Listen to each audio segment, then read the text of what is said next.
Ito na ang part 3 at huling kabanata sa isyong ito tungkol sa pagbanat nila sa kung bakit ang pinipili ni SM na i-hire na mga empleyado ay mga yung tinutukoy nilang relihiyon. May mga nagtatanong, bakit ko daw hindi minimension ang pangalan ng relihiyon? Hindi man nila sinabi. Bagaman, napaka-obvious kung anong relihiyon ang ibig nilang sabihin. Hindi man nila sinabi, hindi ko rin sasabihin. Baka kasi mabalik lang sa akin na baka kasi i-deny nila. So, parinigan na lang mga kaistorya. So, ngayon, ito yung huling kabanata ng pag-uusap natin ukol dito. Kung pakikinggan mo ang mga sinasabi nila, ang lumalabas, ini-exploit daw ng relihiyong ito ang kanilang mga miyembro. Wala daw magawa ang mga miyembro, ini-exploit. Tapos, ang termino pang ginamit nila, boss. Ulitin ko, sa relihiyong ito, walang tawagan na boss. Sapagkat, ang tawagan dito ay kapatid. Kapatid sa pananampalataya. At maging ang kinikilala nilang leader, kapatid ang tawag, hindi boss. Sila lang ang gumagamit ng terminong boss. Sa tingin ko, sa opinion ko, intriga lang yun, pang-intriga nila to make their content more interesting, to arouse curiosity, to arouse emotions sa mga viewers. Hindi ko alam kung ang dahilan ba to gain more views and subscribers, pero ang masasabi ko, mali. Mali yung ginawa nyo. Ginagalit nyo yung nanonood. Na para bang kawawang-kawawa. Di ba? Ang takbo kasi ng vlog nyo, parang kawawang-kawawa ang mga miyembro ng relihiyong ito. Kasi ang nagdadala sa kanila, ang nangunguna sa kanila, ang nangangasiwa sa kanila ay boss at ini-exploit sila. Kung kaya sila ay, according to them, naluluklok sa kahirapan. Para bang lumalabas na ang mga kaanib ng relihiyong ito ay lublob sa kahirapan. Dahil nagpakasasa sa yaman ay ang kanilang boss. Pakinggan nyo ang video mga ka-story. Pero bago natin ipagpapatuloy ang ating balitaktakan mga istorya, ay uminom muna tayo. Ito, Genesis Organic Spirulina. Ang Genesis Organic Spirulina ay isang organic food supplement. Hindi ito synthetic, kaya wala itong side effects. Marami itong mga nutritional contents na kailangan ng ating katawan. Kaya mag-Genesis Organic Spirulina sapagkat ito ay tinanim sa isang fresh mineral water with an environment of a very low pollution, mga istorya. Mabibili ito online sa mga Mercury drugstores and pharmacies nationwide. Kaya bago tayo magpapatuloy sa ating balitaktakan ay uminom muna tayo ng Genesis Organic Spirulina.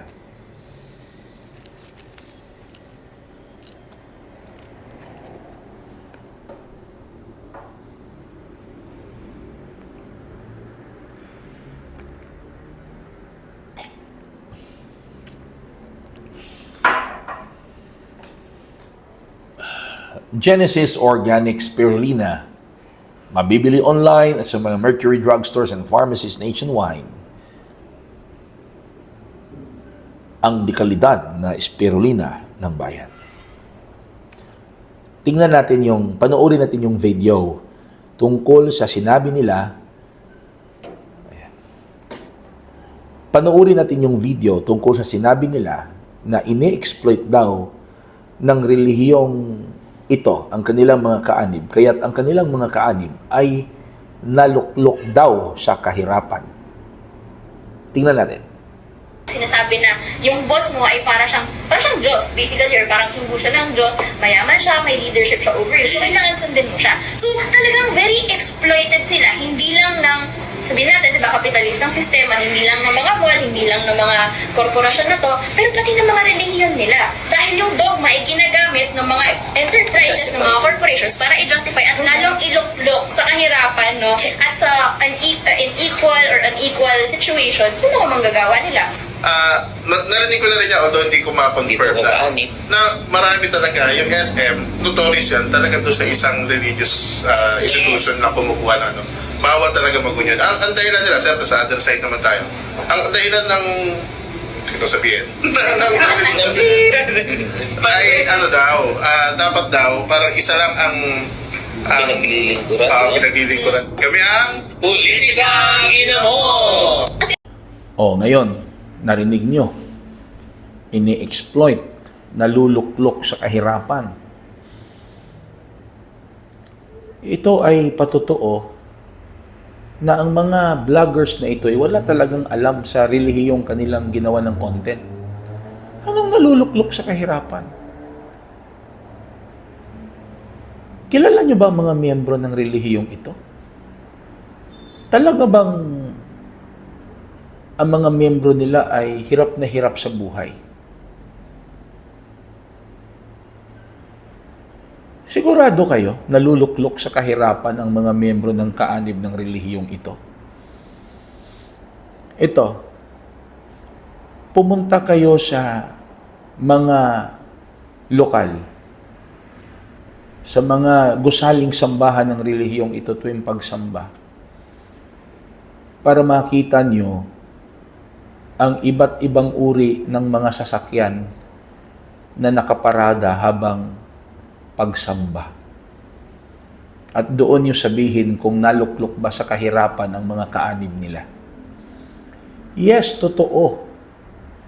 May mga mahihirap ding kaanib. Kagaya ng relihiyon ninyo, di ba? May mahirap, meron din mayaman.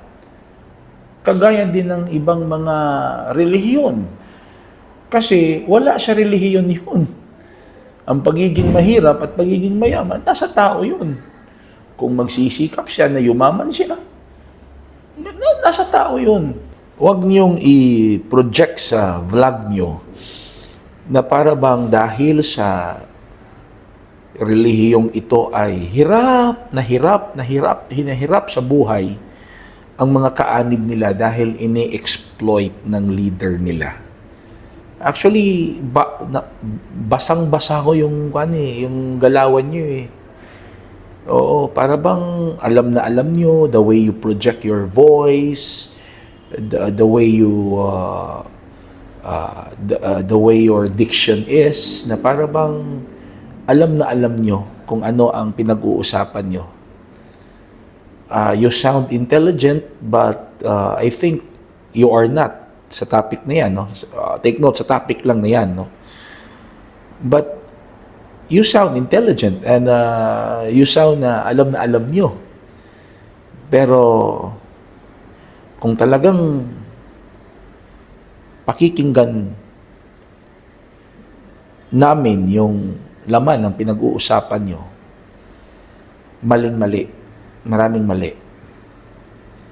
Maraming mali. Sana pag-isipan nyo muna bago kayo mag-content. Hindi kasi maganda yan na para lang magkaroon kayo ng content, sisiraan nyo yung iba. Sisiraan nyo yung organization, sisiraan nyo yung tao, para lang magkaroon kayo ng content. It's not fair. It's not fair. Wala namang problema kung mag-content kayo. Or tayong lahat, mga vloggers, content tayo. Kasi freedom of expression, di ba? Nasa konstitusyon natin yan. But freedom of expression is not absolute. Whatever we do, there is always a consequence. At bilang mamamahayag, ayun. Ako, isa akong mamamahayag. Aside from the fact na ako ay isang struggling vlogger. Sasabihin ko na lang, struggling vlogger. Ako din ay isang, mayroon din akong programa sa radyo dito sa amin. Hindi ako basta-bastang mag-tackle ng issue na hindi ko alam both sides. Kahit na, at hindi rin ako basta-basta maglalabas ng opinion ko kung hindi ko rin alam ang deeper information ng topic ko. Kasi kung sa akin lang, kung basta-basta ka lang dyan magsasalita, kahit na you sound bright, you sound intelligent, pero mali-mali naman, at meron ka nang naaapakan, at meron ka nang nasasaktan dahil sa mga mali-maling impormasyon na sinasabi mo, that is for me, that is unfair, that is injustice, and that is abuse. Sa ating mga mamamahayag, hopefully, sana hindi natin abusuhin yung kapangyarihan natin sa microphone. Ulitin ko, sana hindi natin abusuhin ang kapangyarihan natin sa microphone. Kapangyarihan natin sa video. Yung tama lang, kung ano lang yung tama. Hindi naman sa sinusupil natin ng kalayaan sa pamamahayag. Pero tayong mga mamamahayag, ayun, sa radio, sa TV, sa print, sa social media, we should be responsible on the things that we say because we have followers. We have followers and we influence people.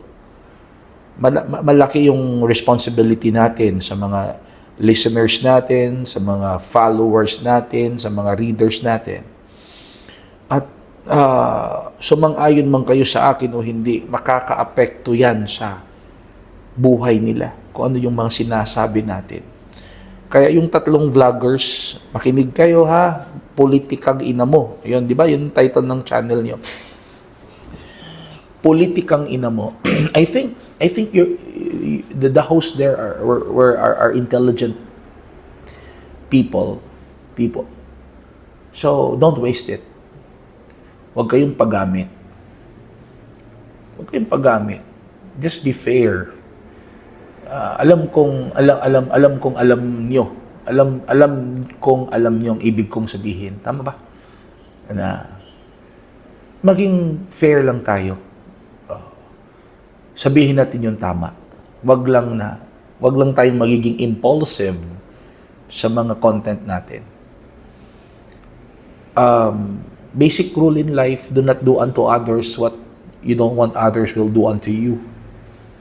Diba? Mali yun na aangat ka, pero meron kang inapakan para ka umangat.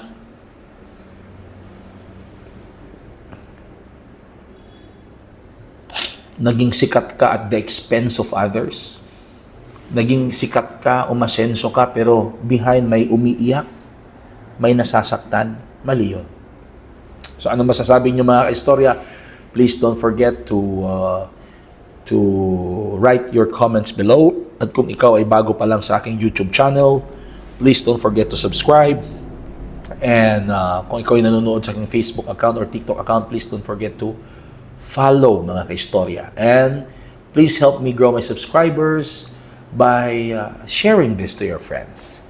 Maraming salamat po at magandang araw sa inyong lahat mga kaistorya.